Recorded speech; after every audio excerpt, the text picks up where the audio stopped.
The two-wheeler industry had a bad 2019 to 22. Yeah. I mean, just before COVID and through COVID, I guess there Sure. was a degrowth, contraction. But you're more than made up. I think it was an over 15% CAGR in the next 3 years. Some would say it is the slack that you all were filling. Sure. But there was growth. The economy also grew 7, 8, 9%. How is it looking now? Will it? Well, I would too say, much? Latha, it's a mixed bag in the sense that I think we witnessed something of a K-shaped recovery, undoubtedly, and the texture of this has changed in the every few months. For example, when we started, we witnessed that at the entry level there was stress. The so-called 100cc customer, whereas people buying the mid segment or the premium segments, as was seen even with cars, they being less affected relatively by COVID and the consequences of it. So that end of the market was okay. Okay. Now, more recently, we are seeing some other phenomena of the urban versus rural. We have seen more stress in urban, whatever that means, as opposed to rural. We are also seeing very clearly, to our detriment a little bit, a north versus south situation, where today we are surprised in the last 12 months by the kind of growth UP has demonstrated. I'm talking in terms of two-wheelers. I don't know.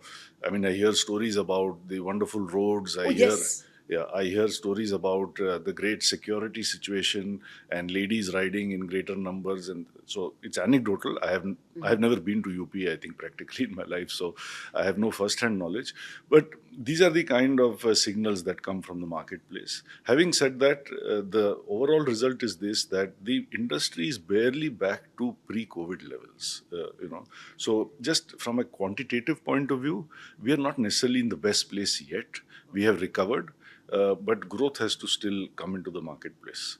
But qualitatively, things are much better. Okay. No, you're right about UP. One of our reporters did a microfinance survey, and she said there were problems. I mean, stress at the bottom, but roads in Outstanding. UP were outstanding. So I can understand what you're saying. And Maharashtra is the other end of the spectrum, especially Pune, the worst roads in the country. You're telling a Bombayite. I mean, okay, No, we you are won't much get better into off that. now. You are much better off now. Yeah. Well, let's see. That's another issue. We have a lot of angst. But, to come back to the products you're talking about, do you think premiumization will be a very big theme? You spoke about the K-shaped recovery, and we can see it, hotels and jewelry doing much better than FMCGs. You think premiumization will be one big choice you will make? After all, you've entered 400. Well, I'll give you a somewhat indirect, longer answer to this. I think what is the reason for the success of the Indian two-wheeler industry? It is not the success of Bajaj alone. Look at TVS, both in domestic and global terms. Look at Royal Enfield. So what lies beneath this?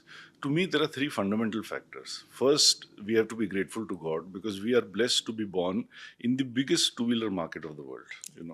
So scale can be everything for most industries. So that is our first, good fortune.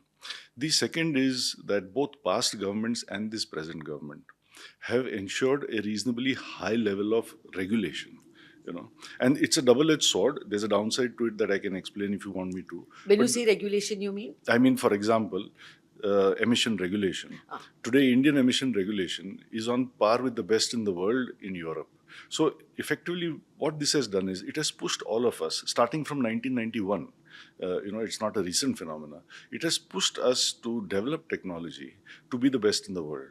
As a result, what we sell here sells in Europe and everywhere else So in our the world. regulations are global standards. Yeah. Similarly, in terms of safety, you may be surprised to know that a 13 horsepower motorcycle in India needs the anti-lock braking system, ABS brakes as we call it, even though it's not required in Europe.